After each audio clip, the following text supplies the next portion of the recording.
دوستو، آج ہم جس مدعے پر بات کرنے جا رہے ہیں وہ یہ ہے کہ اسلام نے عورت کو کیا مقام دیا ہے۔ اور آپ سبھی جانتے ہیں کہ اسلام نے عورت کو کیا مقام دے رکھا ہے، اس کا اندازہ اس وقت تک نہیں لگایا جا سکتا جب تک کہ آدمی کو یہ نہ معلوم ہو کہ دنیا والوں نے اس کو کیا مقام دے رکھا ہے۔ اور آئی دوستو ہم جانیں کہ اٹلی کے جدت پسندوں نے تو یہ قانون پاس کیا تھا کہ عورت مرد کے تابع رہتے ہوئے اس کی غلام بن کر رہے اور اس کے مطلقاً کوئی حقوق نہیں ہیں۔ زمانے جاہلیت میں عورت ایک گھٹیا سی چیز تھی، اسے بیچا جاتا تھا، خریدا جاتا تھا اور اسے شیطانی پلید شمار کیا جاتا تھا۔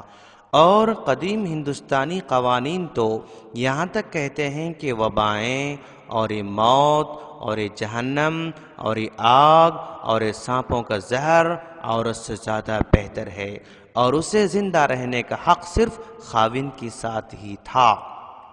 اگر خاوند مر جائے اور اسے آگ میں جلایا جاتا تو عورت بھی اس کے ساتھ زندہ جل کر مر جاتی، اور اگر وہ خاوند کے ساتھ نہ جلتی تو اسے لعن طعن کا سامنا کرنا پڑتا تھا۔ فرانس میں عورت کے بارے میں ایک کانفرنس کا انعقاد کیا گیا جس میں اس بات پر غور کیا گیا کہ آیا عورت یہ انسانوں میں شمار ہوتی ہے یا نہیں، اور اس کانفرنس میں مناقشہ کرنے کے بعد اقرار پایا کہ عورت ایک انسان تو ہے لیکن مرد کی خدمت کے لیے پیدا کی گئی ہے۔ اور دور حاضر میں یورپ اور امریکہ اور دوسرے صنعتی ممالک میں عورت ایک ایسی گری پڑی مخلوق ہے جو صرف اور صرف تجارتی اشیاء کی خرید و فروخت کے لیے استعمال ہوتی ہے۔ وہ اشتہاری کمپنیوں کا جز ہے، بلکہ حالت یہاں تک جا پہنچی ہے کہ اس کے کپڑے تک اتار دیے گئے اور اس کے جسم کو تجارتی اشیاء کے لیے مباح کیا گیا ہے، اور مردوں نے اپنے بنائے ہوئے قانون سے اسے اپنے لیے ہر جگہ پر اس کے ساتھ کھیلنا مقصد بنا لیا ہے۔ دوستو، اسلام نے خواتین کو عزت بخشی، ان کا مرتبہ بلند کیا، نیز فرمایا تم میں سب سے بہتر وہ ہے جو اپنے گھر والوں کے ساتھ بھلا سلوک کرے اور سب سے زیادہ اپنے اہل و عیال کے ساتھ بہتر سلوک روا رکھتا ہو۔ ابن ماجہ کی حدیث ہے۔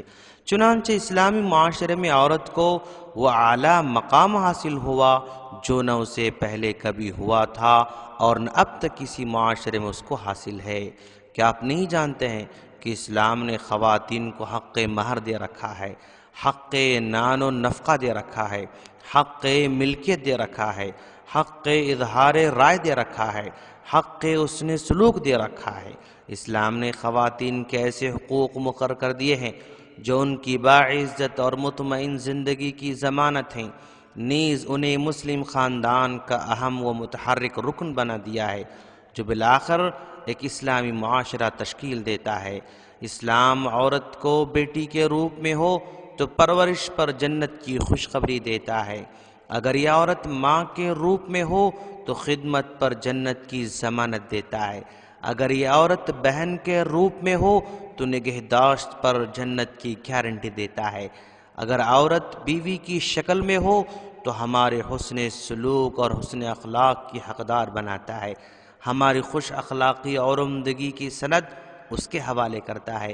اگر بیوی کہے کہ میرا شوہر عمدہ اخلاق والا ہے تو وہ ہے، ورنہ ساری دنیا اس کو اچھا کہے تو اچھا اس کو سمجھا نہیں جا سکتا۔ یقیناً ماں اپنے بیٹے کو اچھا کہہ سکتی ہے، کیوں؟ وہ ماں ہے۔ باپ اپنے بیٹے کو اچھا کہہ سکتا ہے، کیوں؟ وہ اس کا باپ ہے۔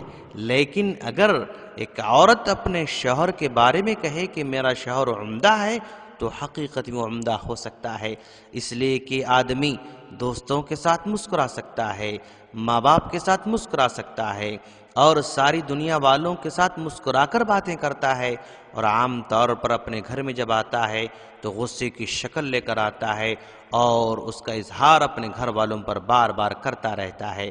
لیکن اگر کوئی آدمی عورتوں کے ساتھ بہتر سلوک کرے تو سب سے بڑا عمدہ مسلمان سمجھا جائے گا، اور اسلام نے یہ مقام دے رکھا ہے کہ اس کی خوشنودی میں آدمی کی خوشنودی ہے۔ ہم اللہ سے دعا کرتے ہیں کہ باری تعالیٰ ہمیں عورتوں کے سارے حقوق ادا کرنے کی توفیق عطا فرما۔ السلام علیکم ورحمۃ اللہ وبرکاتہ۔